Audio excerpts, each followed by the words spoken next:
All right, VSG number 93. We are going to go back to camp, and we're just going to pull one play from each crew, talk through some announcements, crew communication.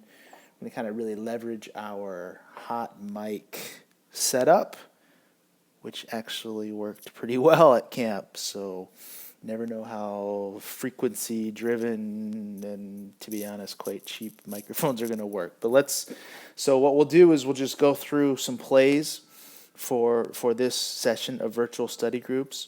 Let it play, listen to the communication, and then break it down.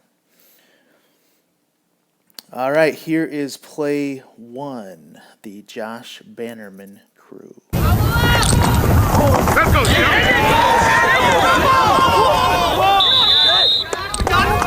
easy up, guys. That white ball. Oh, yeah, forward progress. Okay. Second down here. Nope, second down. Ruling on the field as the runner forward progress was stopped. Second down.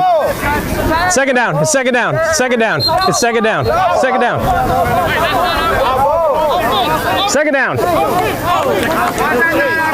Forward progress, coach. Yep. All right, so let's talk through the play and, just maybe point out some things that we could consider to do a little bit differently. Obviously, the whole situation here is that the line of scrimmage official rules forward progress of the runner stopped prior to the football coming loose.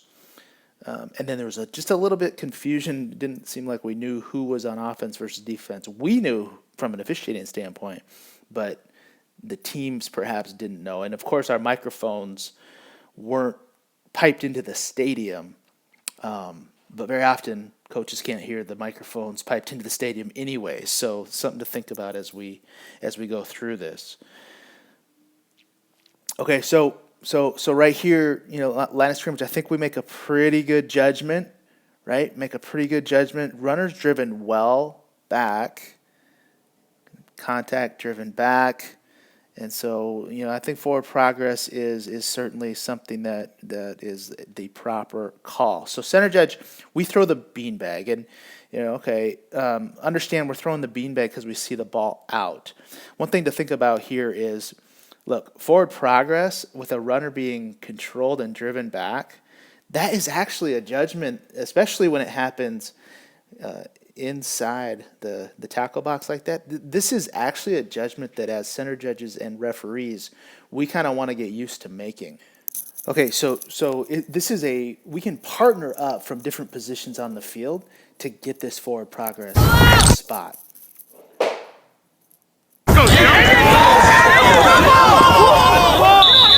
And notice just kind of, one improvement opportunity here. When we have forward progress, let's get on the whistle. So if I play it in real speed, we hear the audio. Okay, let's just listen for when we blow the whistle. Let's go, Okay, so that's just a little bit late. We want to get used to, if we're calling forward progress, we need to blow the whistle. Somebody could have said, well, we didn't even blow the whistle until the fumble was recovered by the defense, which we know doesn't matter by rule and even practically, but it's just something that, we leave ourselves open to that type of criticism. All right, so now let's go to the sequencing. I want to make one more comment here on our line of scrimmage official, number 39. So, I think we're good. We're showing presence. We could have even come in a little harder with maybe in, more of a faster pace, a little more urgency, hammering on our whistle. If we would have hammered on our whistle here, everybody in the world would have known we had forward progress. A later whistle, and we kind of do, we sound it pretty good, but a little earlier whistle and a funny right here. I love how the hands up. We're not certainly pointing to the ground. We would never want to point to the ground on this and say he's down, because he wasn't down. I mean, his forward progress was stopped, so that's really good. Okay, so let's go to the sequencing on how we work this from the referee position after this. So, center judge, let's just be careful. Let's be careful about pointing too fast on our possession signal here. You know, we throw the beanbag, okay, but I get it, we're working fumble, but let's just be careful. I think a lot of us in officiating, we want to point so fast. This really creates confusion. We've got conflicting signals here that really aren't equal to each other. So let's make sure, you know, we can take our time pointing. We want to get that whistle blown from the line of scrimmage, but you know, we want to blow that whistle faster, but we want to take our time pointing possession signal. And instead of focusing on pointing possession signal, I would just kind of, you know, make sure. Look at this. I mean, we're looking here, but from center judge, we're going to point. We're looking out here probably to try to wonder what he has. There's a lot of players in here, right? There's a lot of players. So let's make sure that whoever's in charge of kind of restoring order, let's keep focused on players. Let's do a little bit better job, all of us, keeping focused on players until the colors separate. All right, now I want to talk referee mechanics and handling this just a little bit. So at some point, the referee realized, you can hear it in the audio. White ball. He's saying white ball. White was on defense, so referee's working fumble as well. Oh, yeah, forward progress. Now he gets, you know, I don't know if it was 0-2-0. I didn't really hear anything, you know, said out here. And I think that would kind of be good too. You know, maybe let's not rely on the 0-2-0 so much. All this internal officiating communication, which is great. It's a great tool for us.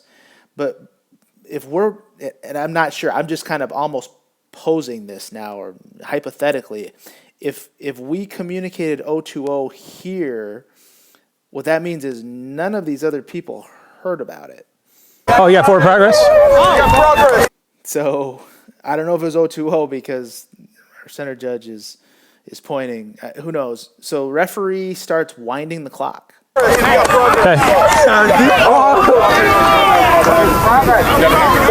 Okay, referee's winding the clock because basically what that is indicating is that, look, this was simply just a runner down in bounds. The ball's going to be ready for play and the clock's going to go.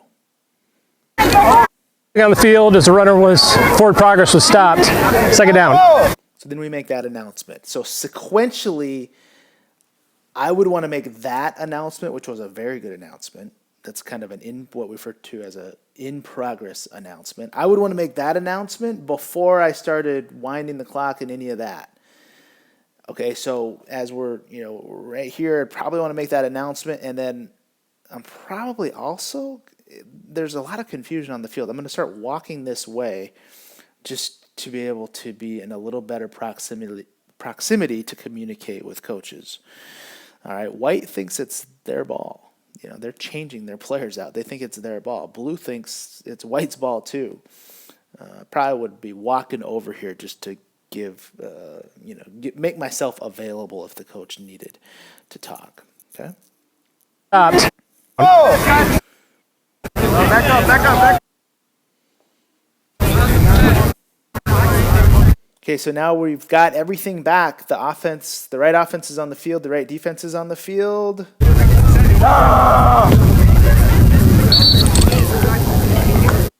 And the SRA stops the game. So instant replay stopped the game.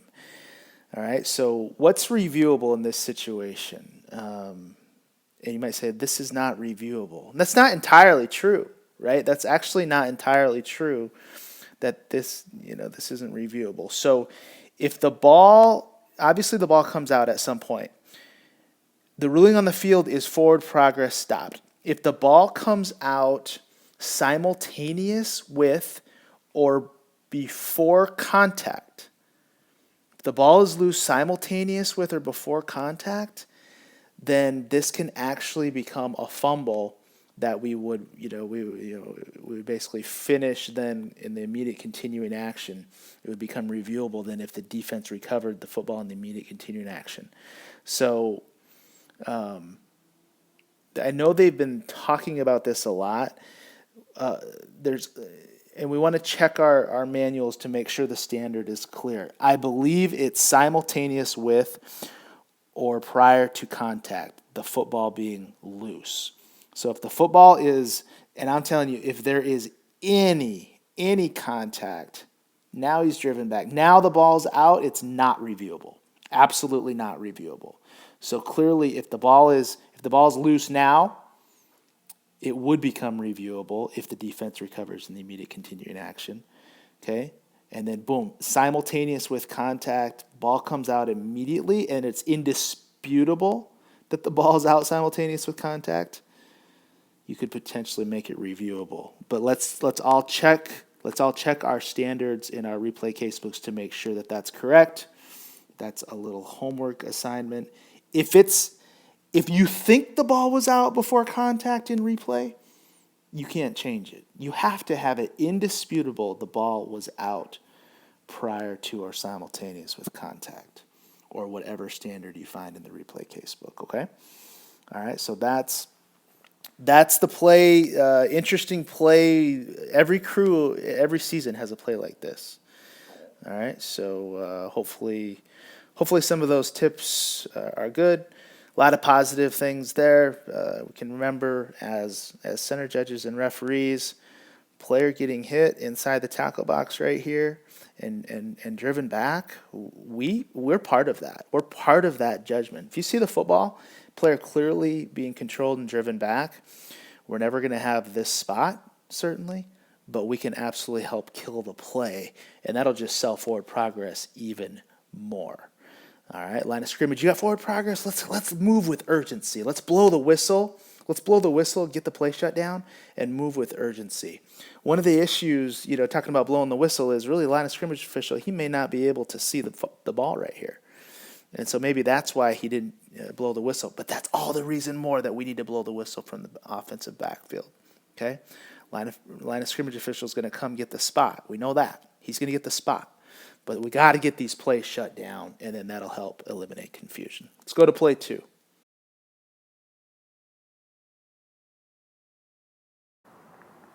All right, play 2, we're going to look at two somewhat similar plays. This is crew 2, Mr. Austin Wright's crew. Here we go.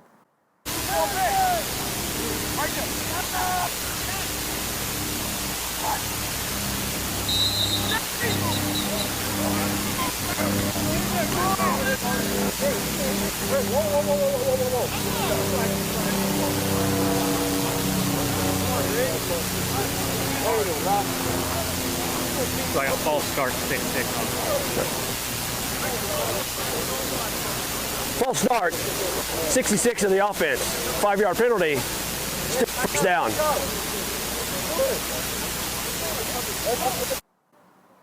All right, there's play 1. Let's go to play 2.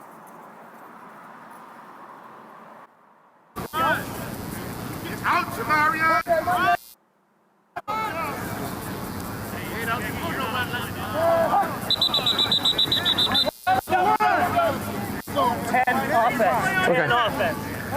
Read the play on your wrist right now. False start, number 10 of the offense. 5-yard penalty, still first down. Okay, so both plays give us false starts. Simple calls, right? Always. Both plays happen in basically the same part of the field. Similar announcement on both plays. And yet what's interesting to me is how different both plays kind of present. Let's talk about the second play first.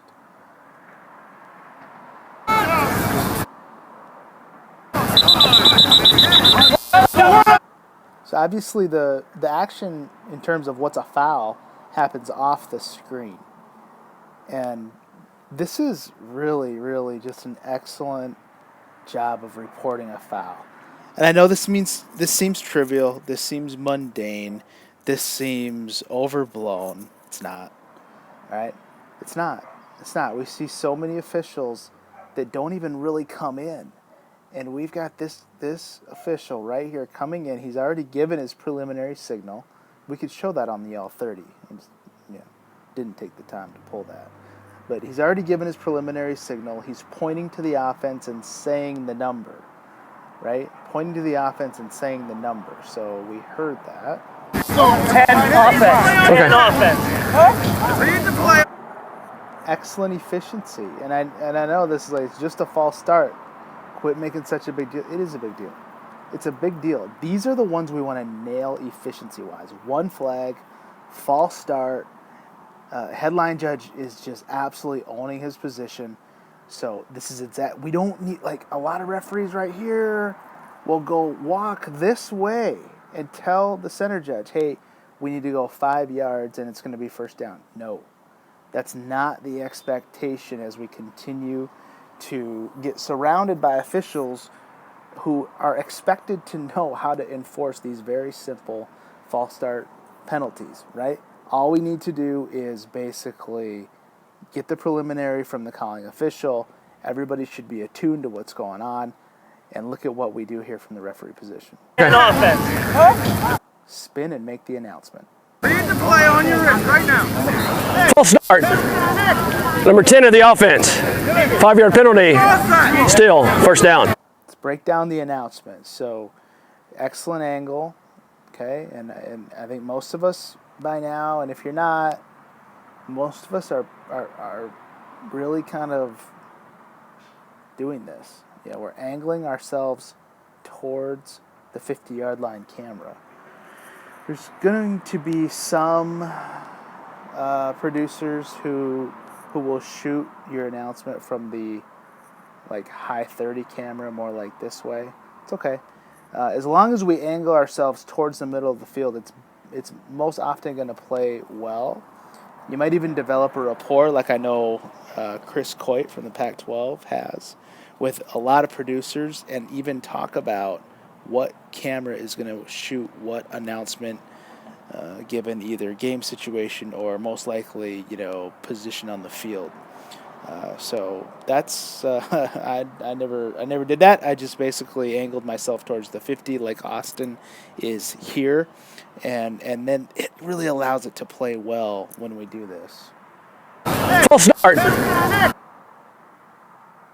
Okay, so we're almost too high. I mean, we're almost too high with our signal. We're not, but we almost are. So the risk, we never want to block our face with our hands. And that's any signal. That's a face mask, that's a hold, that's a false start, that's a personal foul. Whatever else you can think of, we never want to block our face with our signal. So maybe just a few inches lower. I think what you're accomplishing here is having your this signal is like on an even plane with your shoulders. That's what you've accomplished. And I think that's okay as long as we don't get here, which is the potential for our signal actually blocking our face. Number 10 of the offense. All right, so just think about how we synchronize. I know we talked about this. At camp, and it's good to just kind of reinforce in our studies. So when we point that way, that's exactly when we want to say offense. False start. Number 10 of the offense. That's when you said offense. And you pointed well before that. So here's what we want. If this is going to be your sequence, false start, number 10 of the offense. What I would propose is to basically stop your signal there, right? So you've said false start. Now stop your signal there, hold it, say the number, false start number 10, offense.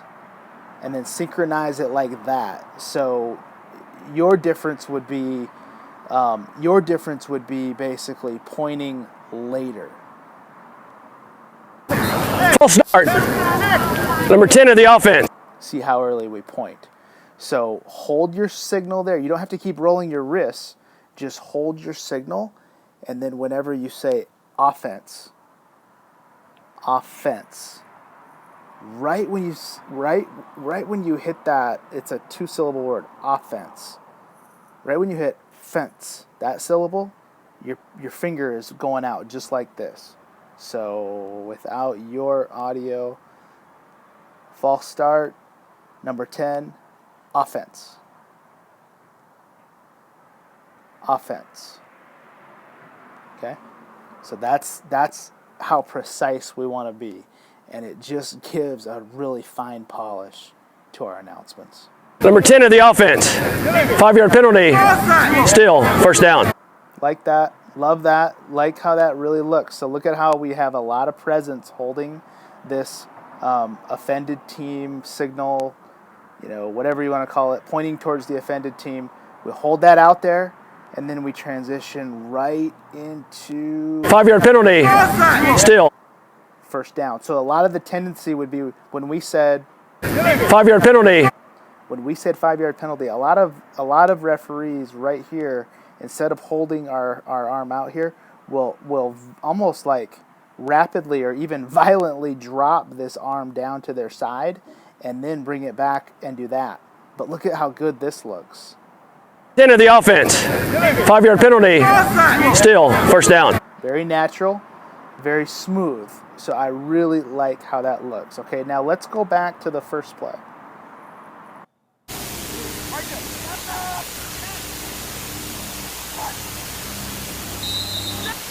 This one's a little tougher. Okay, last time we were able to get one flag from the line of scrimmage, and then basically we had a very efficient preliminary and report of the number and the team, and that led us into an efficient announcement and enforcement. Okay, that's not always going to happen. So this is different.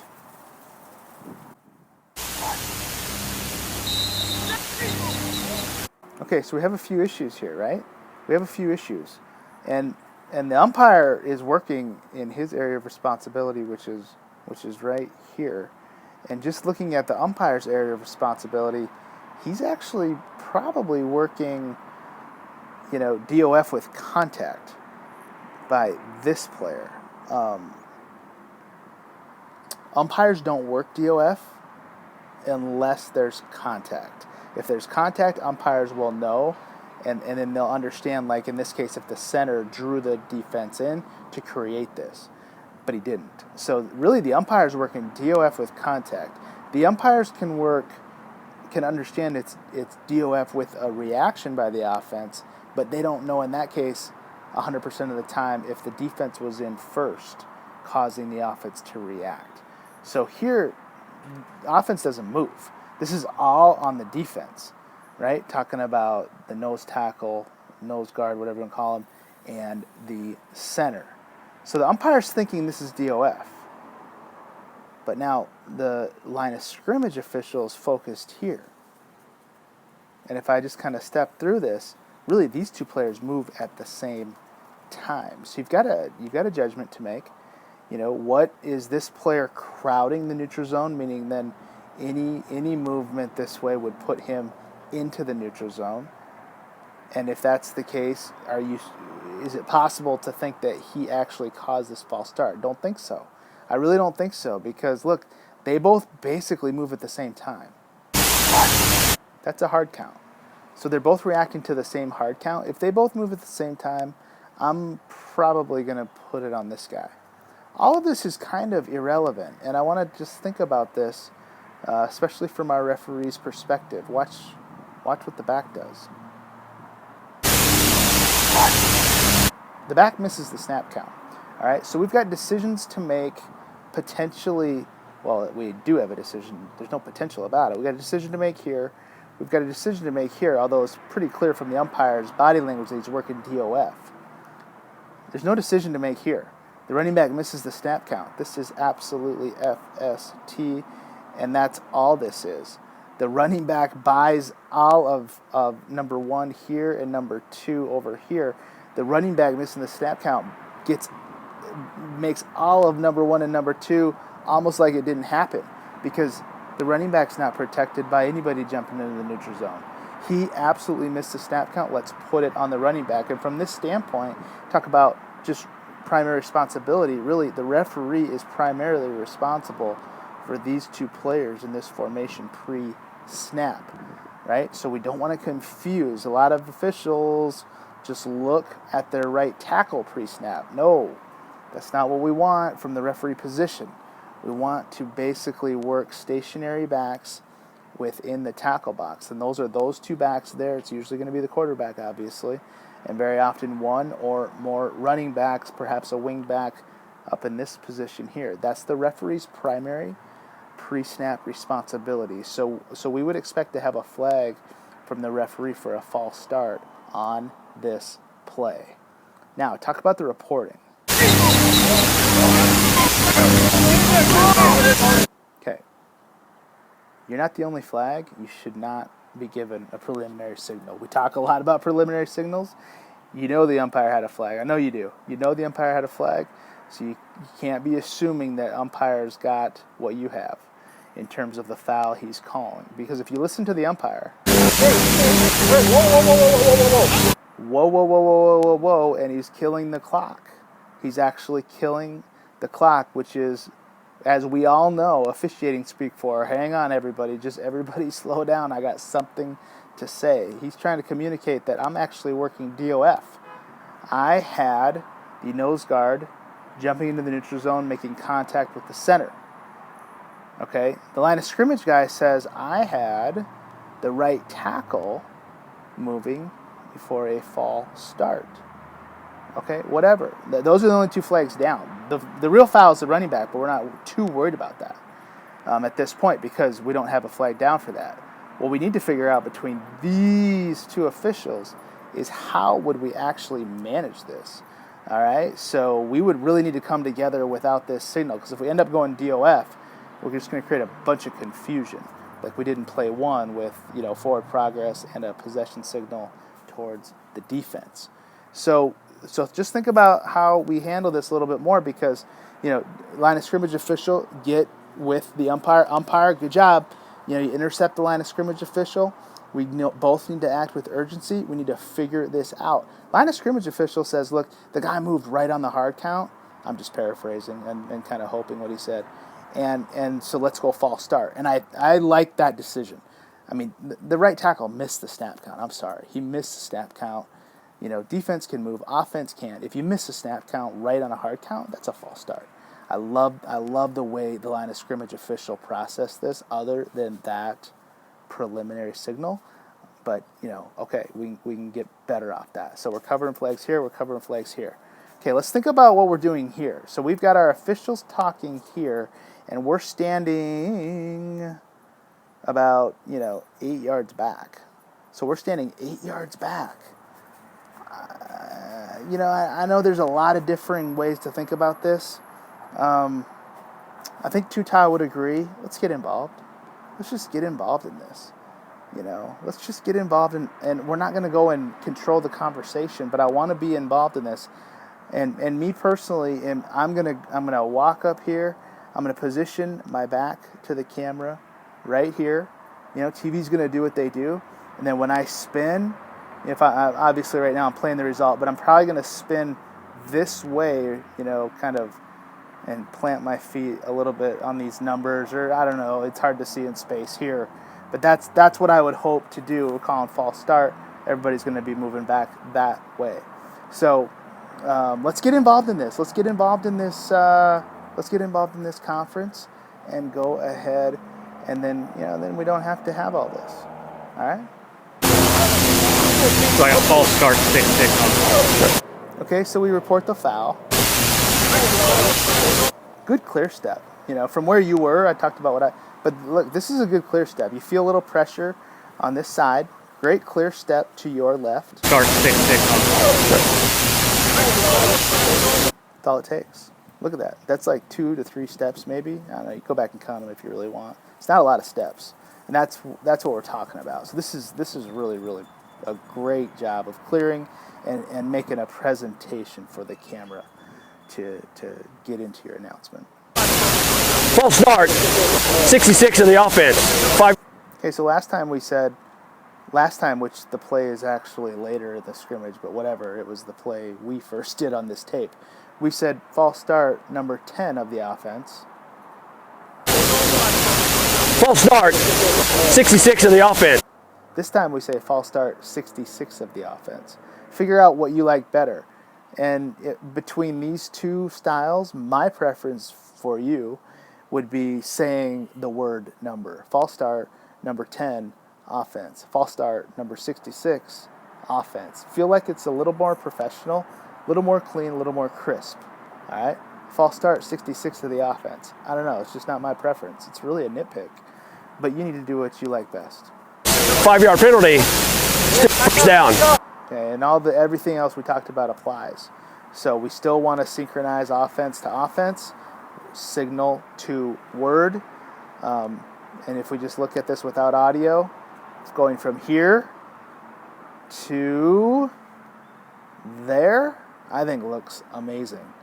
And very good posture. You know, feet are wide enough, shoulders square to the camera. This is what we're talking about. This is great presence, great posture. Let's keep it up.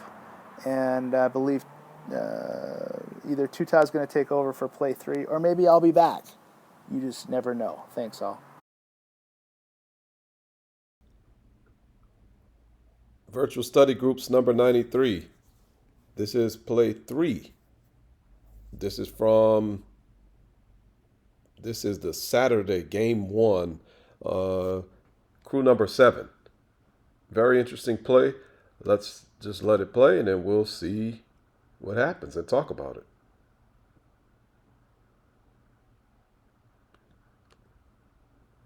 So we see quarterback gets hit, ball comes out funny. We have a flag down from the center judge.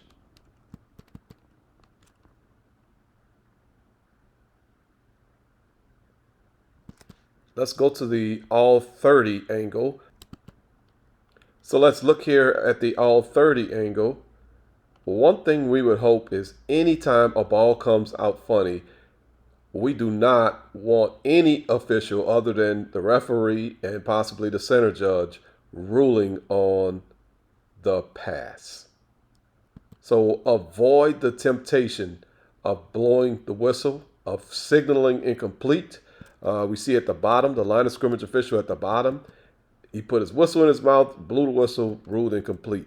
Let's please avoid doing that. It's going to feel extremely awkward, I'm aware, because when we see a ball on the ground, we need to do something. But in this situation, anytime that ball comes out in any kind of weird way other than just a normal spiral with a normal trajectory, just avoid the temptation of doing anything. Just stand there, let the referee blow the whistle, let the referee decide if this pass is incomplete or complete. Well, obviously it can't be complete because the ball's hitting the ground, but let the referee determine if this is an incomplete pass or a fumble. In this situation, I think the referee did blow the whistle first, but the line of scrimmage official was right behind him blowing the whistle. So let's just really put that into practice and let the referee make that decision. And so the question becomes, well, what do I do? Well, we made mention of it. Just don't do anything. However, one thing is once the pass hits the ground, then we hear a whistle, the play is over. Okay, we get that. So now let's just take a look at the deep wing at the bottom and the back judge. This is what we can do to really help the crew. Take a look at that. Both officials killing the clock because we already know the whistle blew, ball hit the ground. We've killed the play. There's no continuing action or anything. The play is over. So now we can go back and just do simple, mundane tasks that we could do every play to help the crew out. Kill the clock, look at the clock. Did the clock stop? Did the clock not stop? We can index that time and then go back to doing our dead ball officiating.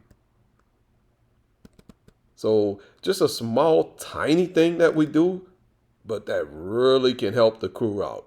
Okay, take a look, 7:45. Then go back and do your dead ball officiating. Then maybe you take a look again and you notice the clock is still running. Now it's at 7:23. Well, now we can go run in there and tell the referee the clock was at 7:45 when the play was over.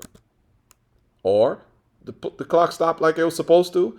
All good. Now we know. We take a look, 7:45, boom, go back, dead ball officiate, take another look, still at 7:45, good. The clock is stopped. Now we've done that aspect of our job. It's a very simple, basic task, and we look at it and we say, okay, well, what's the big deal about that? Nothing is the big deal until it's information that can really help the crew out. So let's just continue to practice these tiny, small, mundane, routine tasks every single play.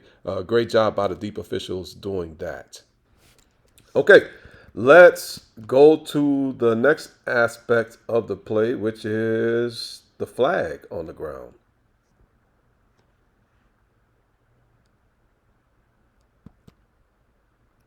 So we'll see here again back on the tight view. There's the flag. Now let's see, we have the audio, so let's see what the discussion is between the referee and the covering official. Okay. He went high on him. Was the ball tipped? I don't know. Let me find out. Okay. I had a tip. Okay. Flag, then Okay. flag. Got you. No flag. There is no foul for roughing the passer. The ball was tipped at the line at releasing the quarterback's hand. Third down. Okay, so center judge had a flag down for roughing the passer. He says he went high on him. Okay. Then the discussion was about pass being tipped. And then we decided to pick up the flag because the pass was tipped. So let's talk about this from a rules perspective first. FR 97 9116 A. That would be 6, number 6. This is roughing or running into the kicker or holder. And you're probably wondering, well, why in the world are we talking about that? Well, 9116A6 says a player who makes contact with the kicker or holder after touching the kick is not charged with running into or roughing the kicker. So if we have a situation where a kick is blocked and the person who blocked the kick actually commits a foul or creates some action that would normally be a foul for roughing or running into the kicker or holder, by rule, it is not a foul for roughing or running into the kicker or holder. Let's not confuse that with RPS, roughing the passer. There's nothing in the roughing the passer rule that has similar language that buys a player off of roughing the passer if they tip the pass or if the ball was tipped.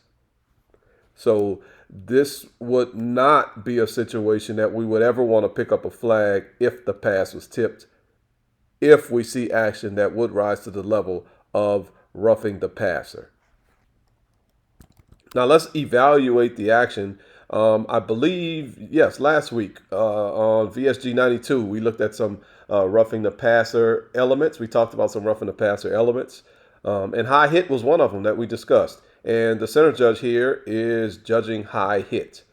So let's just look at it here. We see the players jumping up into the air. So now we already know that there is, when I say the player, the defensive player, we know there is a potential for some high contact. So now what we're looking for as we see this player go up into the air, what are the hands going to do? What is the head going to do? Basically, those are going to be the only elements of the player's body that could, in my opinion, create some type of action that would be considered roughing the passer. So we see the left hand is pretty much going up towards the ball. Brandon, gave us some really cool insight last week. He heard a defensive coach, I believe it was, talk about high-fiving the quarterback. You can see this defender is pretty much high-fiving the quarterback with his left hand. With his right hand, what is he doing? Is he striking? Is he delivering a blow to the quarterback's head? I don't see that with the right hand either. So really the only other body part that could potentially create some type of action that we would deem roughing the passer would be the head. And let's take a look at the player's head.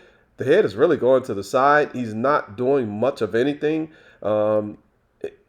Well, you know what? There could be another body part. We could see a shoulder, but it's kind of difficult to throw your shoulder into a player when your hands are not really, when your hands are out. The left hand is high-fiving. Right hand is doing more of a grabbing action. So what we really need to judge on this is where's the forcible contact?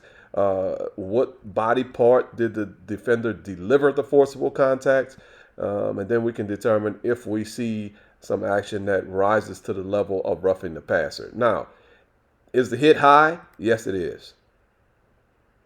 Does the player who delivers the hit, is he attacking in any kind of way? Is he striking in any kind of way? I don't see that. What I really see is a player jumping up,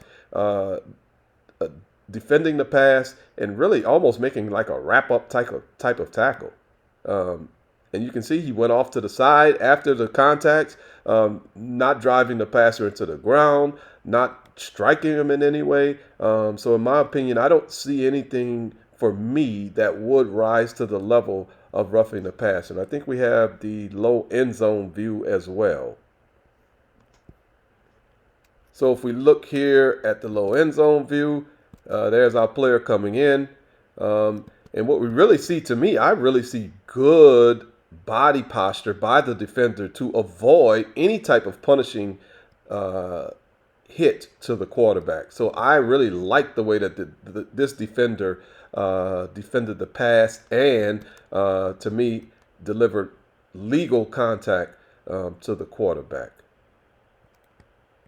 However, obviously, we all have our own judgment, but those are the things that we need to use to determine if we see something that rises to the level. We need to see what are the hands doing, what is the head doing. Since the hands are out, it's probably almost impossible to deliver a blow with the shoulder, and it would definitely be impossible to deliver a blow with a forearm. So those are the type of things that we're looking for when we're talking about roughing the passer. And in this situation, I don't really see that. And we already covered the fact that even if this pass was tipped, we should not remove roughing the passer because the ball was tipped. Now, let's look at this from an instant replay perspective. Because as we see here from the low end zone, you see the passer's arm go back. So his passing motion has begun. But when does the pass begin? We know by rule, until the passer's hand comes forward with firm control of the ball, the pass has not begun. So if we're looking at this in instant replay, this is really tight. Did the passer's hand come forward with firm control of the ball? Yikes. This is really, really, really tight. You can see the defender's hand really appears to hit the quarterback's arm. It didn't hit his hand, it hit his arm. Either the forearm or near the elbow area. But it's really difficult to tell if the passer's hand came forward with firm control. I think it did, but boy, that's really tight. So that's one thing from an instant replay perspective we should be prepared to evaluate, because that is a reviewable element of the play. However, and let's go back to the tight angle. However, and we'll just look at it again on this angle. Really tight. So I can't tell from here. There's no indisputable visual evidence that the passer's hand came forward. I think it did, but there's no indisputable visual evidence that the passer's hand came forward. So there's nothing here, I would say, from a replay perspective that would cause me to be able to either reverse or confirm this play. However, that part is mostly irrelevant anyway, because look what ends up happening. Let's see who recovered the ball in immediate continuing action. Number 104. And that person is playing on the black team, the referee team. So without a recovery of this ball in immediate continuing action, the ruling on the field of an incomplete pass would have to stand anyway. So let's just make sure we understand that. Let's say there's indisputable visual evidence that right here the ball came loose prior to the passer's hand coming forward. So we could prove that this was a fumble and not a pass. Indisputably prove it. that is irrelevant because there is no recovery in the immediate continuing action by a player on offense or defense. And that really underscores the importance of only allowing the referee and or the center judge to make the ruling on a pass or fumble in a situation like this when the ball comes out in a very weird way. And this pass came out in a very weird way. So let's just all take that to heart. Think about that as we move forward. But this was a really interesting play. Good discussion. Let me know if there's something that I missed down in the comments. Let me know if something I said didn't make any sense, or if you have any questions. Let's talk about it. VSG 93. This is play 4. This is from game 2 of the Saturday scrimmages at the Pure Officiating New Orleans camp for 2022. We're actually going to look at 2 plays in a row, and we'll just talk about a few different elements.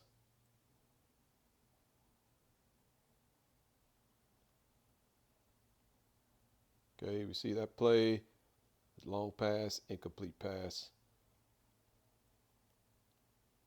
Let's go to the all 30 angle. As an aside, first of all, let me stop here. If anyone ever sees purple and gold with the word Tigers anywhere and you don't get goosebumps and you are a college football fan, something is wrong with you. This is not LSU Tigers. This is Hahnville Tigers. We were at Hahnville High School. Thank you so much to the staff and coaches at Hahnville High School for allowing us to host our camp there. This is the 2nd year in a row, and hopefully for many more years to come. But just so any and everyone knows, when you see purple and gold and you see Tigers, you need to really, really, really check your pulse if you don't get goosebumps. All right, anyway, here we go. All 30 angle. We saw it was a deep pass. Let's look at the formation. We are in a 2-by-1. So we have 2 wide receivers at the bottom, 1 wide receiver at the top. Back judge's initial key is the number 2 receiver at the bottom of the screen, as we know. We haven't done this in a while. Let's just do that. Back judge. I don't remember what we were doing with field or side, so this is field or side. This is H or L. This is F or S. And this is H or L. And then, as we know, referee, umpire, center judge, we are initially keying on other people as well. But these are our initial keys for the pass game. So if this turns into a pass, which we already saw that it did, we already know what our coverages are. Let's go to the high end zone.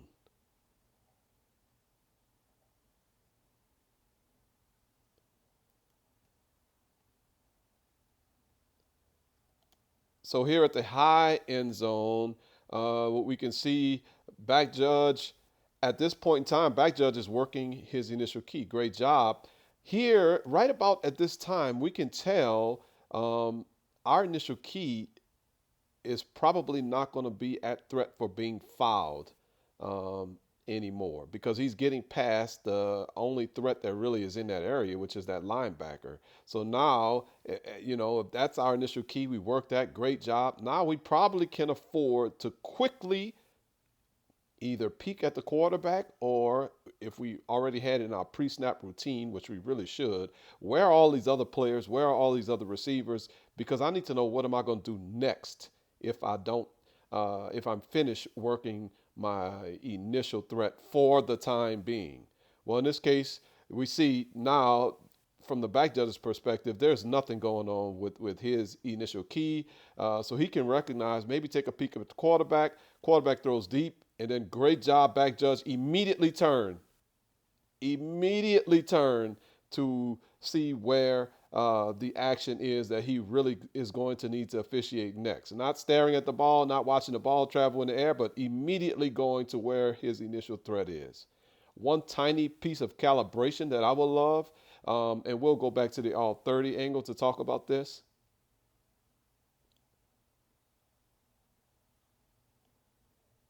So back on the all 30 angle, one tiny piece of calibration. We see a deep pass. This pass is not going to threaten the goal line. And as a back judge, we already know we have the field and side judges that are going to be working the goal line. So once you read this deep pass, what I would really love to see from the back judge perspective is get to this end line, because there's going to be nobody else back there at the end line that can help. But there are two other officials that can help on the goal line. So from a physical perspective, I would love to see just a really, really quick movement by the back judge while there's time, because we do have time. The ball's going to be in the air for a decent amount of time, maybe 2 seconds or so. So we should be able to start moving our way back to that end line. Okay, continuing on. We end up seeing the pass, and we see the wide receiver go up with one hand. That is always a red flag. Why are we going up with one hand to catch the pass? That's a red flag. So, did we have an arm grab? Did we have something happen? Did the wide receiver, was his arm pinned down to his body by the defender? Was the wide receiver maybe pushing off with his arm? One thing we want to know, and just we talk about calibration as well. If we take a look at the deep wing at the top, head looks like it's up a little bit. We don't need to watch the ball. What we really want to do is watch the action, especially when this action is imminent. So at this point in time, remember, we kind of talked about this before.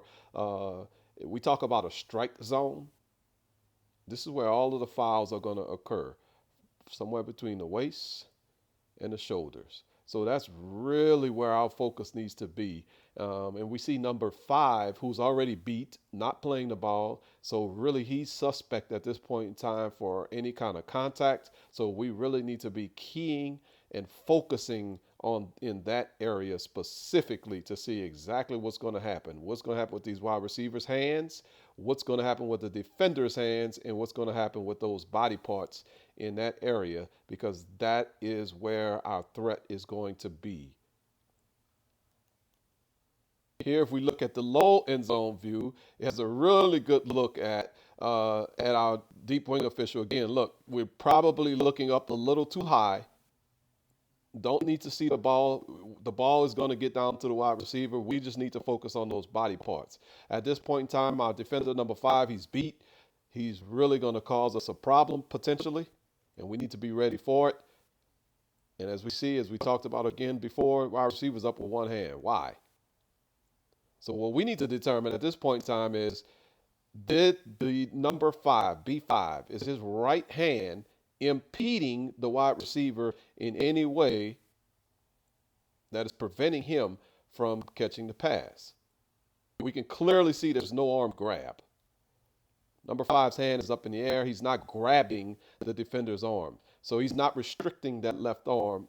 I'm sorry, the wide receiver's arm. He's not restricting that left arm. So the wide receiver's up with one hand because he wants to be up with one hand. He chose to be up with one hand. Number 5 is not in any way, shape, or form impeding the wide receiver's left arm or hand. Next thing we need to determine is the right hand on the shoulder. Is it preventing the wide receiver from gaining elevation? And if it is that restriction, did that restriction occur early enough that would impede the wide receiver's ability to catch the pass? So we talk about timing and we look at it in real time. Boy, that hand on that shoulder is really around the same time that the ball got there. One of the terms that probably is very common, bang, bang. So if we look at it in real time and then we really talk about it, did the hand on the shoulder occur with sufficient time that would have impeded the wide receiver? The other thing you need to determine, did the B5's hand even impede the wide receiver? Did he put enough force on the wide receiver's left shoulder that prevented him from gaining additional elevation, which would have prevented him from potentially making a play on this pass? On this play, I don't see any of that. So I think this is a really good job by both the deep wing at the top. Let's just call him the side judge since that's where the chains are.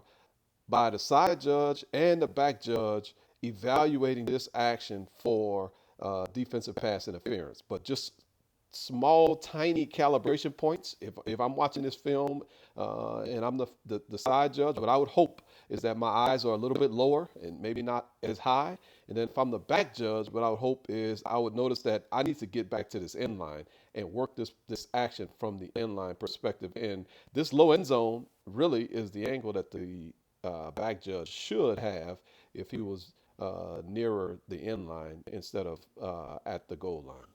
But really good, I think really good job by both deep officials. I really love going all the way back to the beginning, how the back judge immediately got his eyes to where it needed to be.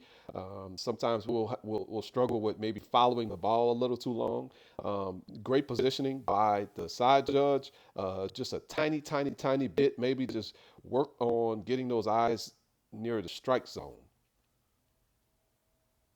Okay, next element of this play that's really interesting. Let's look at the left tackle. There are players that sometimes need a lot of attention.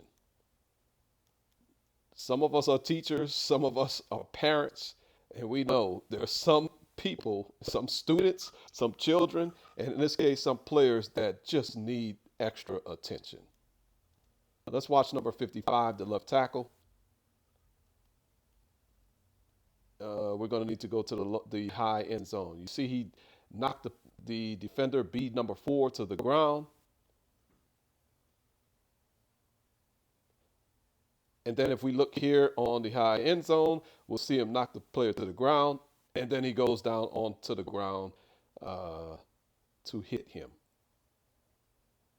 55 was a player, and hopefully all of us who work this game recognize that early on. He was a player that needs some extra attention.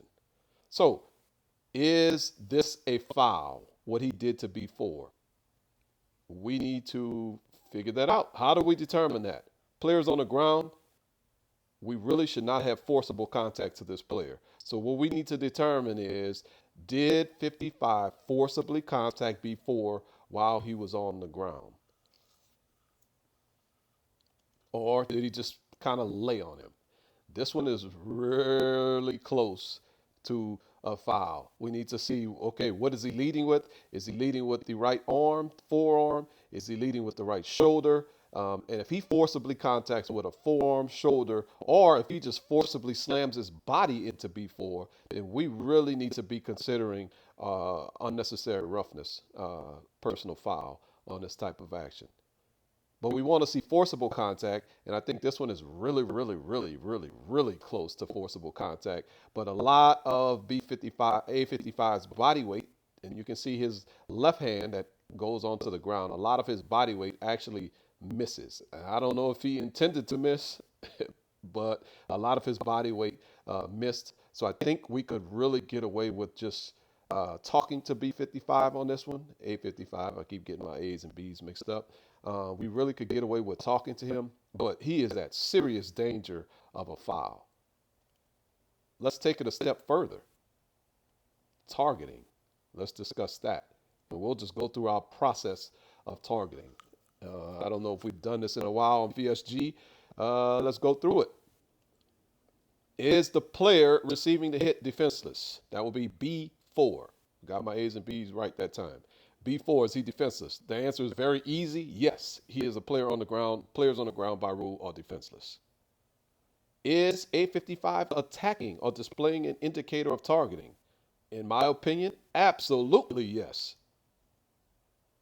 There's no way you cannot attack if you're bringing your body weight down to a player who's on the ground. So the next thing, if we're going to evaluate for targeting, do we see forcible contact to the head and neck area, or do we see forcible contact using the crown of the helmet that rises to the level of a foul for targeting? Well, what we can clearly see is the crown of the helmet comes nowhere near B4's head or any part of his body. There's no contact with A55's helmet into B4's body. So 913 is completely and totally out. Next thing we need to determine, is there forcible contact to the head and neck area? I don't see that. But A55 is that extreme danger, not only for targeting, but also for unnecessary roughness. Hopefully we evaluated that and had a really good conversation with this player so that he understands the dangers of his actions, because we don't necessarily want to get into a situation where we got to throw a flag. Did we recognize the hit on the ground? Hopefully so. I'm not sure if we did or not. Perhaps we did. It looks like the referee and the umpire both react really quickly and get over there. Great job, dead ball officiating, and getting over there to break the action up. That's exactly what we need. Really good job, strong work. Make sure the players go back to their respective areas, and let's get ready for the next play. Okay, here is the very next play. We're going to take a look at our friend A55 again. He's going to make us make another decision. Clear and obvious grab in the collar area. Clear and obvious pull to the ground. That is a takedown. I don't think anyone would argue that this is clear and obvious restriction. This is a grab and restrict. Now we need to determine, is the restriction material? And we've had a lot of discussions on virtual study groups about timing, proximity, restriction, putting all of those into a blender, algorithm, or whatever you want to call it, and coming up with a determination if we have a foul for offensive holding. So we don't even need to get into the restriction part, clear and obvious restriction. I don't think anybody can argue that. Now we need to think about proximity and timing. Was the pass gone by the time the restriction occurred? No, I don't think we can say that, because you can see the quarterback still has the ball in his hands right now. If we talk about a proximity standpoint, and let's go to the high end zone for that discussion. So here on the high end zone, let's talk about proximity. Could B4 have impacted this pass? Probably not. Let's see where the restriction occurs. Restriction, ball gone. Could B4 have reasonably made an impact on this pass? I would say no. So now we just say, oh, well, it's not a foul, right? Whew. This is where we start getting into gray areas. And I believe our CCA mechanics manual, I should have looked this up before I started talking here. The philosophies do say takedowns should be called anywhere on the field. And I'll take it a step further. The previous play, we saw 55 with some seriously bad behavior. We've already talked to him. I believe this is in the second half of this game. I'm sure we've talked to this 55 almost all game. Very next play, he decides to grab and throw a player to the ground, which is a clear and obvious violation of the rules. No one can argue that this is not a violation of the rules.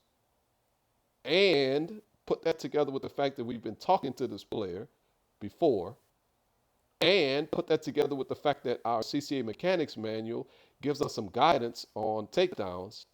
This, in my opinion, is a foul, regardless of the material, regardless of the restriction, timing, proximity algorithm. For me, this is a foul simply because the behavior is so bad, the action itself is so bad, and we've already talked to this player multiple times, and our CCA mechanics manual gives us latitude to throw this flag. So this is not something where we're just going outside the rule book and outside of our mechanics manual and making something up. We have clear guidance that we can and maybe should throw flags for material restrictions that end up in takedowns anywhere on the field. Obviously, we need to use some kind of judgment there, but this is something that, for me, it needs to be a foul every time. Okay, very interesting plays. Really want to get into the mechanics of deep wings on pass plays. Also wanted to just talk about players who need some special attention. Sometimes we have officials that need special attention, like Mr. Brandon Cruz. Peer Officiating Virtual Study Groups number 93. This is play 5. I think this is play 5. If the play numbers are screwed up, let's make sure we all understand it will be Brandon Cruz's fault. So if things are not in order or if they're out of order for this particular session, please send all hate mail to Scottsdale, Arizona, care of Brandon Cruz. All right, let's let it play. See what we got here. This is a play from Thursday night, a Peer Officiating New Orleans camp. We see balls looking kind of funny. We see a flag on the ground. We see some action after the play. Wow. And then we see some more action after the play. So we got another flag on the ground. What is going on? All right, we're gonna walk through this thing one step at a time. Starting with the snap, right? Doesn't all plays start with the snap? So let's see. Let's go to the low end zone view. Take a look at it.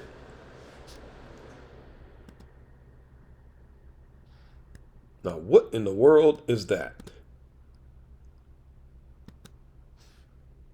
Is that a legal snap? Is that a legal snap? Is that an illegal snap? Are we supposed to shut this down? Should we not shut this down? So it looks like what we ended up doing on the field is the ruling on the field. The flag was down for an illegal snap. Let's go to the rule and see what the rule says. Okay. So snapping the ball is handing or passing it backward from its position on the ground with a quick and continuous motion. Okay, so the snap starts when the ball is moved legally, and it ends when the ball leaves the snapper's hands. And then letter C says, if during any motion, if during any backward motion of a legal snap, and we above A and B told us what a legal snap is, or actually A told us what a legal snap is. If the ball slips from the snapper's hand, it becomes a backwards pass and is in play. So if we go back and look, the question we need to ask ourselves is, was there smooth motion? Looks like a smooth motion to me. Did this ball start going backwards? Looks like the ball started going backwards to me. Did the ball leave the snapper's hand? Well, absolutely. At some point it did, because the ball is loose right here. I don't see any reason why this would be an illegal snap. So first thing, let's make sure we understand what is a legal and what is an illegal snap. With an illegal snap, we want to see double clutching action. We want to see the snapper do something like pick the ball up. Interestingly enough, play 7 today, we start the play off with the snapper doing something totally illegal by just picking the ball up. So those are some of the things that we want to see from an illegal snap standpoint. As far as responsibility, the primary responsibility for a ball being legally snapped is on the umpire and the 2 line of scrimmage officials. Center judge can be secondary in helping with that. But if I was a center judge, I would defer to the line of scrimmage officials and the umpire to determine if this was a backward snap or if this was a legal snap or not. And I don't see anything here that shows me that this is illegal. It is very ugly, obviously. The ball never really got up off the ground, but there's nothing in the rule that says the ball has to get off the ground. The only thing the snapper has to do is start the backward motion, and the ball has to leave his hand. And that is kind of what happened here. So just wanted to cover that, what a legal snap is first. And I think there was a good conversation between the umpire and the line of scrimmage official regarding, what really happened with the snap. In fact, let's maybe take a listen to some of that.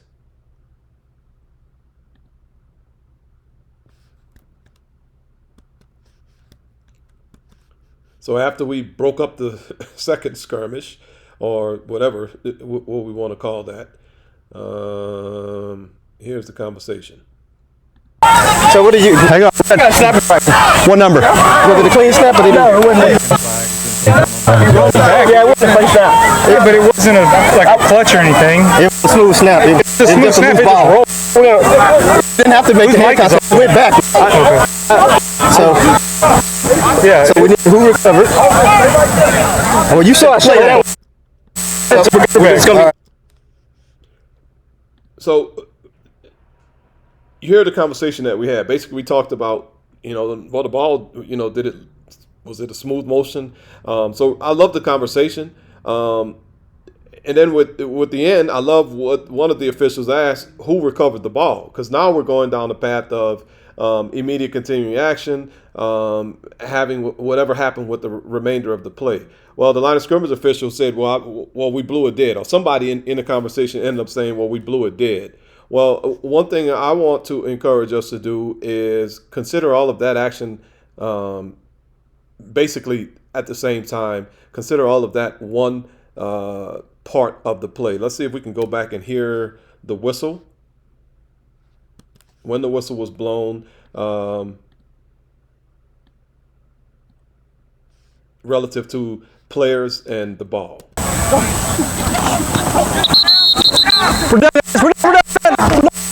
So for me, I consider all of this one action. Even with the whistle being a little bit early, for me, when we come out of this, we could easily say that the ruling on the field was a loose snap or a backward pass, or however we want to word it. This is interesting because I probably need to go practice this.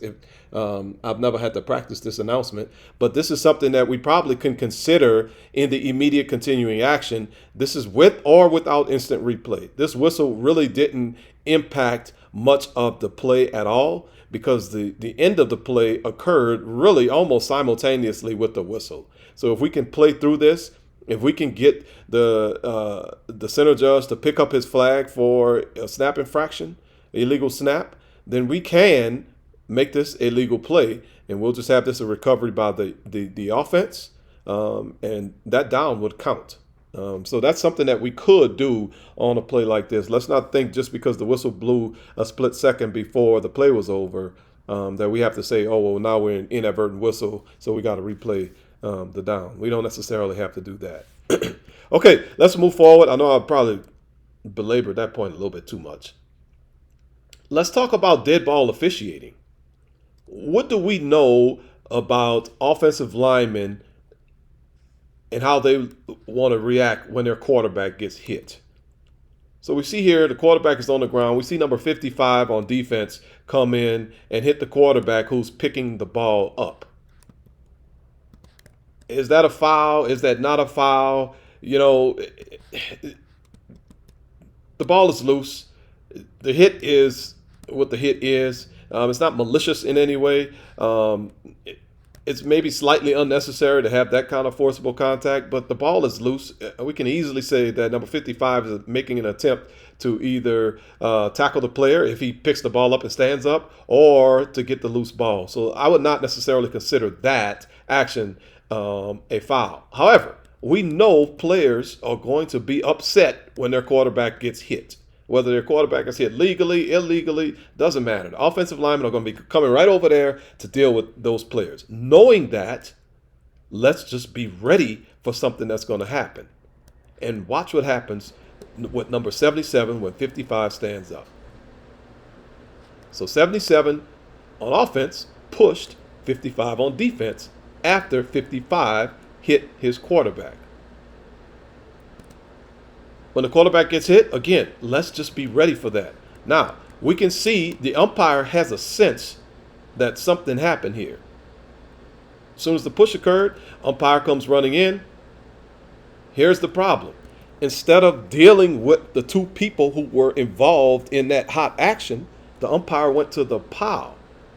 Now we see the slap in the face, whereas I would prefer if we deal with all of the dead ball action first, make sure we get all of the players away from each other first, especially when we see something that could lead to some type of retaliation.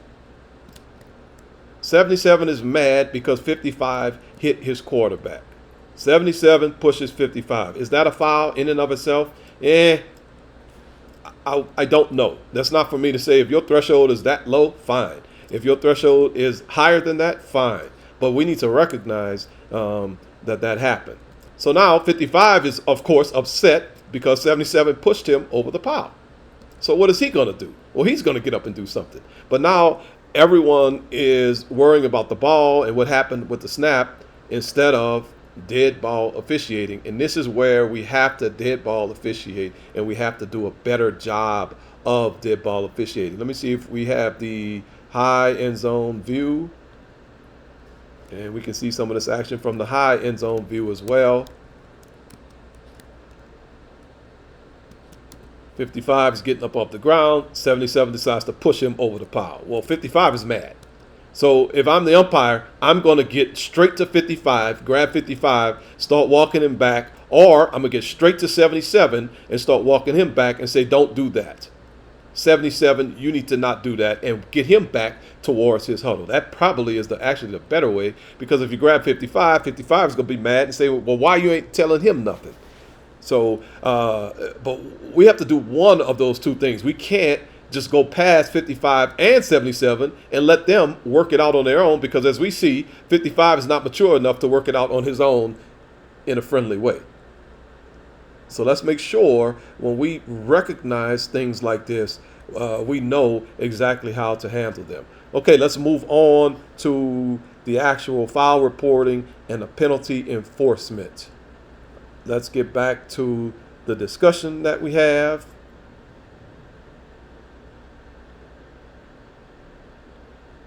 And we'll turn the audio back on. Hang on. What number? Was it a clean snap or did no, it wasn't?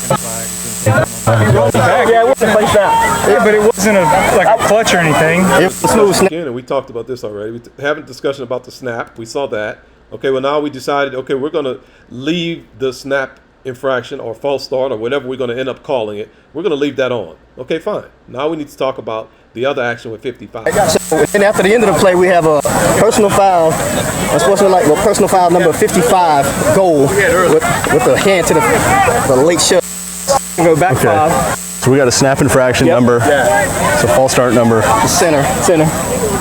Okay. I don't have a number. Sorry. And then after 55 goal. Okay. So what I really like is that the referee steered the conversation in the direction of making this an unsportsmanlike conduct foul. The covering official initially reported personal foul, and he said unsportsmanlike conduct. Obviously, we know those are two separate fouls. But then when he described it, the referee most likely picked up on the fact that, wait a minute, that's not really a football act. That has nothing to do with football. Slapping somebody in the face after the play is over has nothing to do with football. So that really needs to be an unsportsmanlike conduct foul. And I think that was either VSG 92 or VSG 91 where we talked about how do we know when something after the play is over is unsportsmanlike conduct or unnecessary roughness. So for me, I really love the job that the referee did in making this an unsportsmanlike conduct foul based on the report from the covering official. Now, as we see, the covering official struggled a little bit in reporting his foul. Let's make sure that we understand how to succinctly report our fouls, and we don't necessarily need to get into the description. All the referee needs to know is what is the foul. Now, if the referee asks about it, and thankfully in this situation, the covering official was providing more information than was generally necessary, but then the referee was able to pick up on the fact that, wait a minute, then you're giving me the wrong foul category. Okay, so really good. The announcement, referee had a really nice announcement. We ended up with the wrong number. That's a big problem as well. There are fouls by both teams. Prior to the snap, false start on the offense. After the play, unsportsmanlike conduct on the defense. Number 74.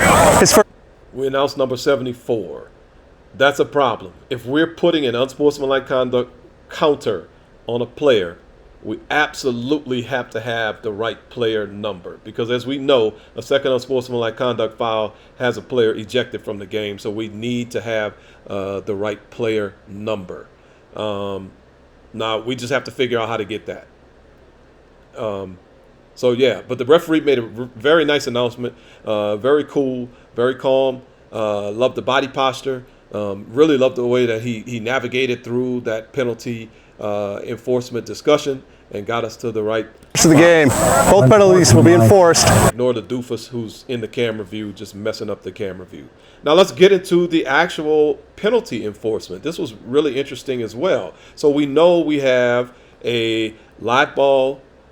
Well, actually, we ended up making the snap infraction. That's a dead ball foul because that stops the play. And then we have another dead ball foul on the offense. Now, should we cancel those fouls? Because we know dead ball fouls cancel, right or wrong? I'll give you a second to think about that. Hopefully everybody's looking at me kind of strange.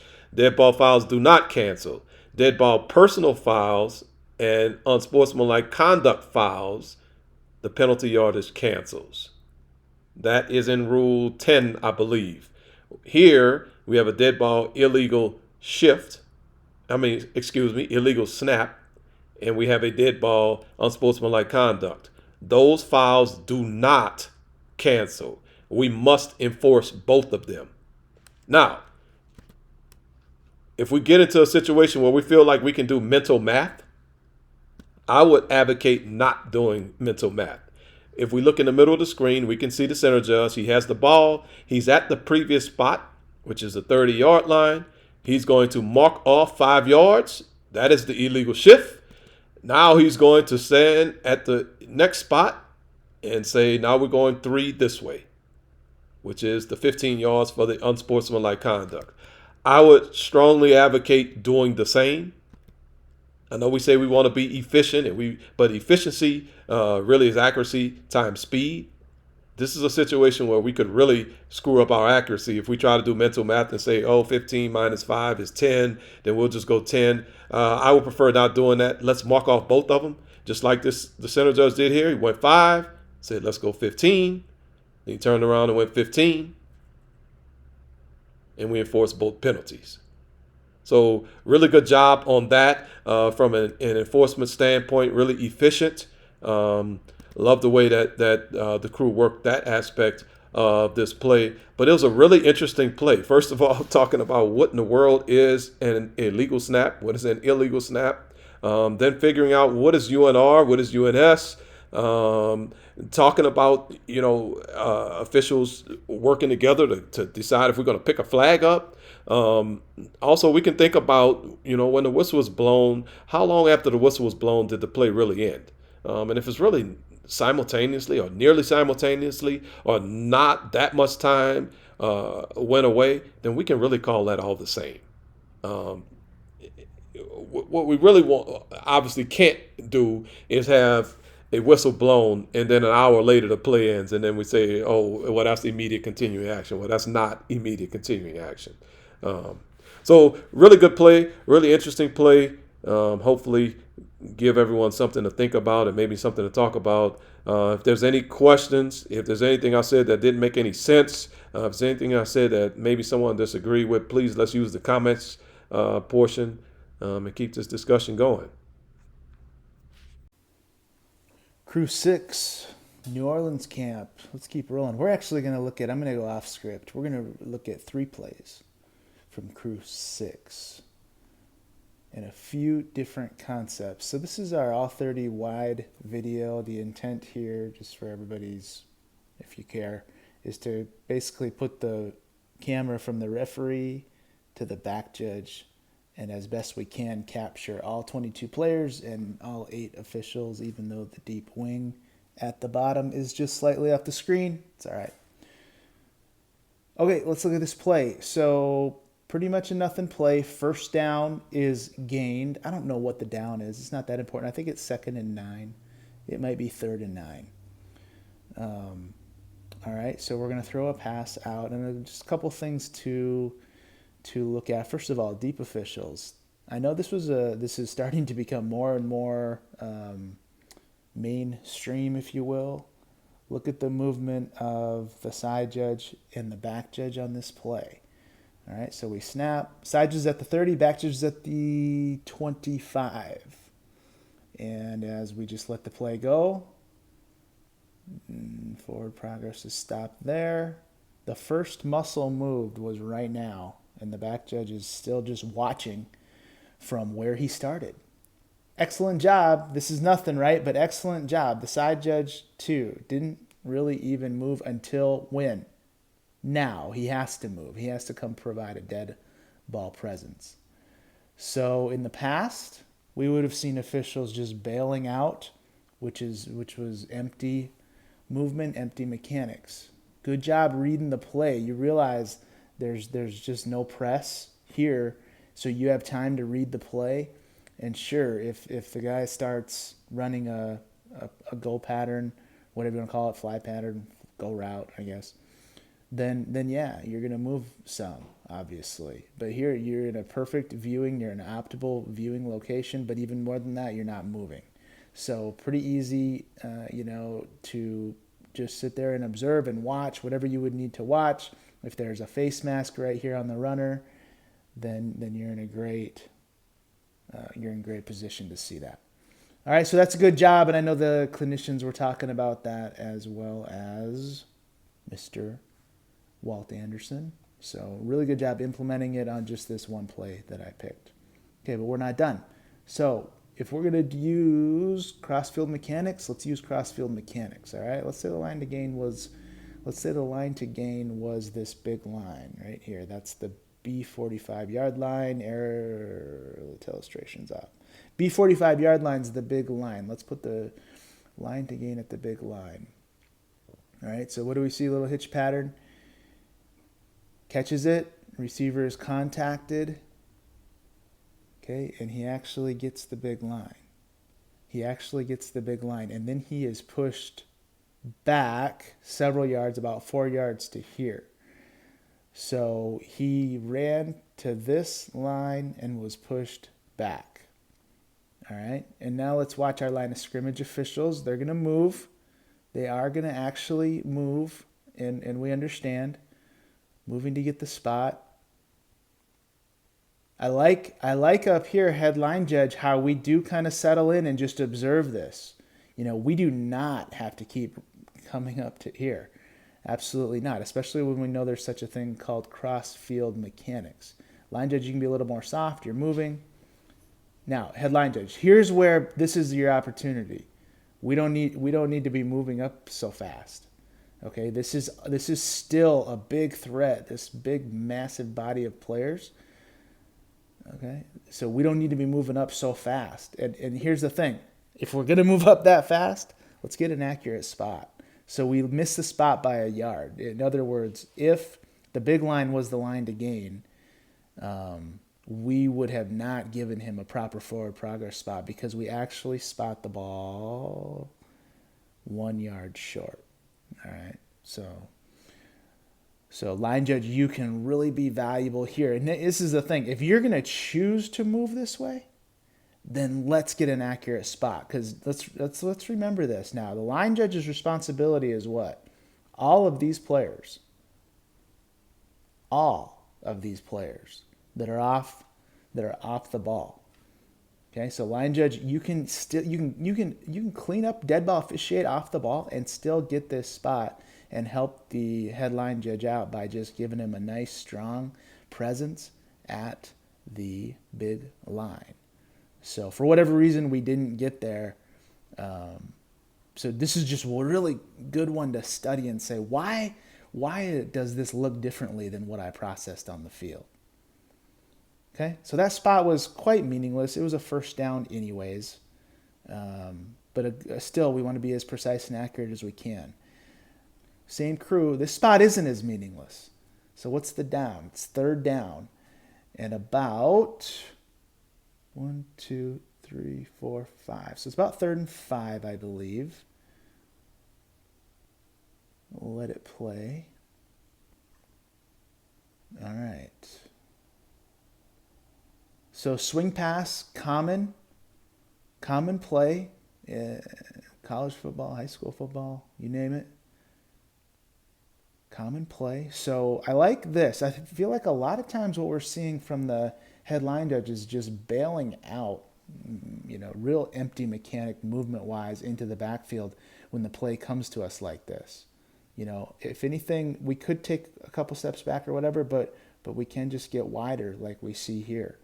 Certainly, your safety is number one priority, so we don't just want to stay there with our toes on the line as these players threaten us. But just this little movement, I think, puts you out of harm's way. Okay, let's talk about the spot. So the ball is certainly dead whenever he might have stepped out with his foot before, but let's say for argument's sake he didn't. So the ball is certainly dead when he hits the ground here, but that's not the spot. This is one to really study and make sure we think about all the details of this. The ball is in the receiver's, who's now the runner's, right arm. So the ball is over here in the right arm. He's going to use the left arm to try to stiff arm. So we know the ball's in the right arm. By rule, the spot is wherever the ball crosses the sideline. All right. And so what's interesting here is we can use angles and landmarks to this is actually indisputable, because we can use this, the fact that he lands and contacts right here out of bounds. We know that there is literally no way the ball crossed the plane there because of the angle he went out at. So think about this and get used to this. This isn't a crossfield spot situation at all like the last play, but just get used to understanding where the ball's at, what angle he goes out of bounds, and then making a proper spot. If we look at it from and so looking at this same play from the high end zone, we can see pretty much the same thing. This player is knocked out of bounds, ball in the right arm. He goes out at an angle, and where he ends up contacting, this well out of bounds, he contacts that front stake. He contacts the line to gain. With the angle he goes out, there is absolutely no way, going out at this angle, there's no way the spot, I know it's distorted like this, but there's no way the spot is even with the line to gain. And we gave him a first down. So really, this should have been stopped in replay since it was a third down play and corrected to 4th and 1 short of the line to gain. All right, let's go to this play. So we'll talk about the motion first. Talking about by this player right here. So he is on the line. There's no question he's on the line. There's 4 players in the backfield. So by design, this is a slot receiver on the line. So he goes in motion from the line of scrimmage. All right, so we know this.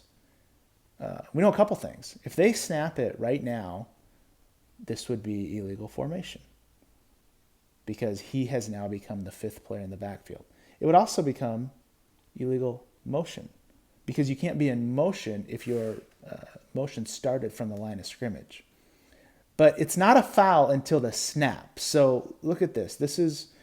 Look at this. So he actually goes and resets, and then this player resets off the line as well. So what's really interesting here is they started with 2 players on the line. And this got all kinds of messed up because this player goes from motion, on the line to on the line, and this player steps back off the line. So what really needed to happen is this player needs to step up. Let's see if he did. Nope. So we actually have illegal formation. Okay, there's no way we can stretch this, right? I mean, they declared everything. This player is clearly on the line and steps back.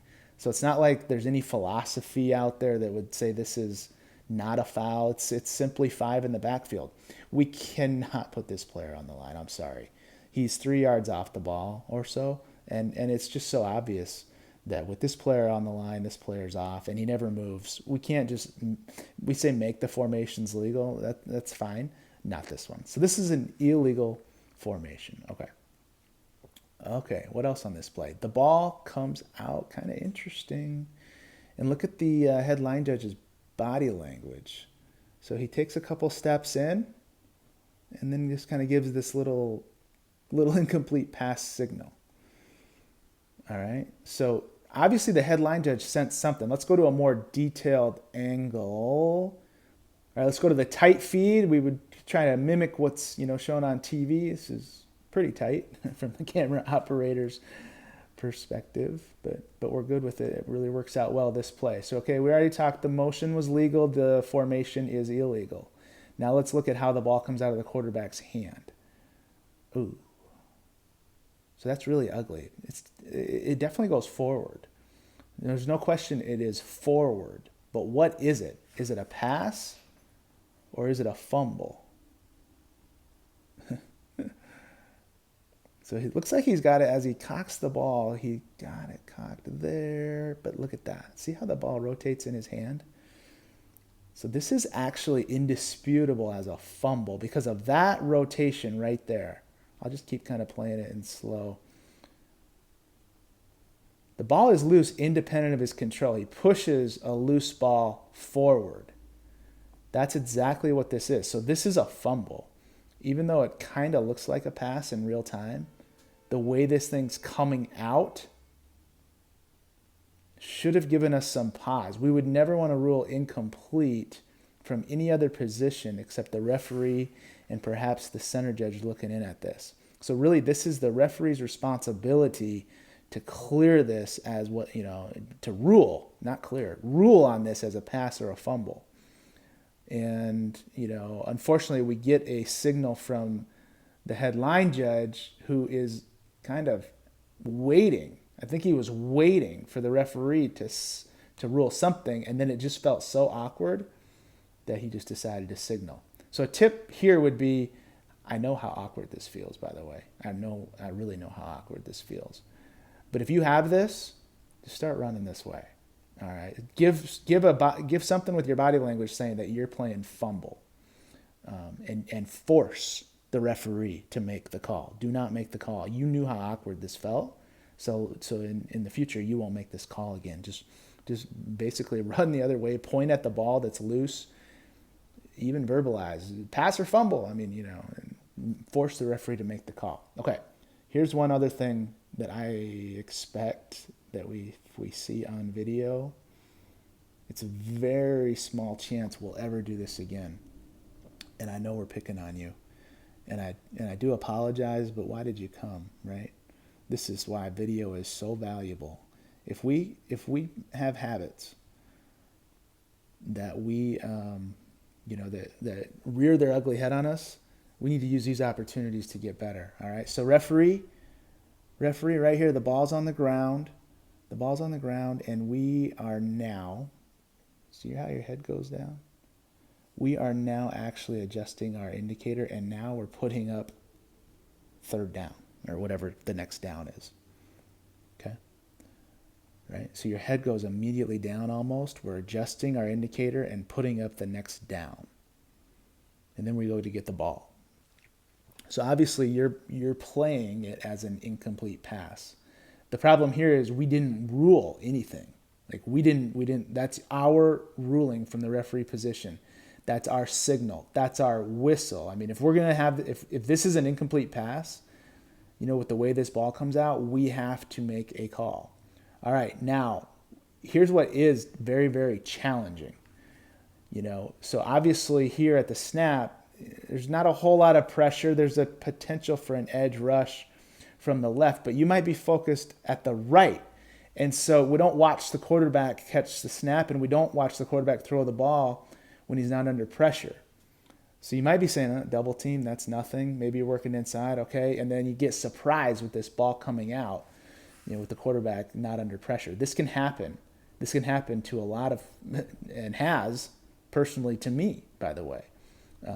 In mine, the ball went basically up in the air, and I had no idea. I did not see how the ball ended up on the ground. Ball was it was kind of a floater, so I just guessed that it was a fumble, and was lucky that I was right. And that's pretty much what you're going to have to do here, honestly. Unless hopefully we are thinking about transitioning back in because there's just nothing happening, and we are going to sense that this edge rush. We're going to sense that this edge rush from the left is really our biggest threat. And so let's give ourselves, like we talked at camp, the freedom to transition all the way out to here.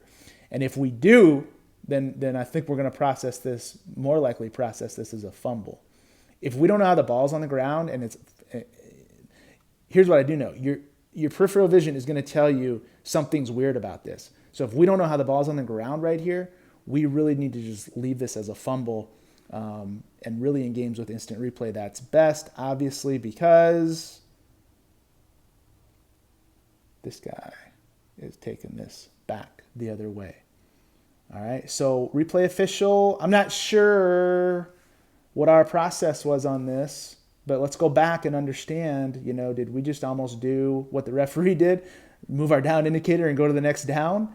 Then you would say, look, you can absolutely confirm this as a fumble with indisputable video evidence. Is this an immediate recovery in the continuing action?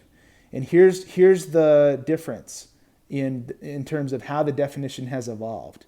But ask your replay people, read through the book and all that good stuff to give examples.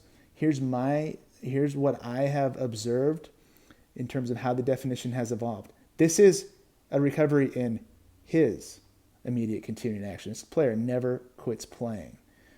All right, so is that a stretch? I don't know, because I do think the wide receiver did quit playing when the ball hit the ground. But I also think that the way the game has evolved with the tool of instant replay, oh my goodness, I really actually think this would be considered an immediate recovery in his continuing action. But again, circulate that around to see what everybody thinks. I would be curious to know as well. So thanks to this crew for helping us out with these plays. Hopefully there's some little habits here that we can shore up.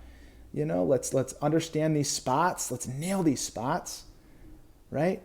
1 yard short of the line to gain, angled out of bounds. He hits the front stake. Well, there's no way he got there. There's no way the ball crossed the sideline playing at that spot.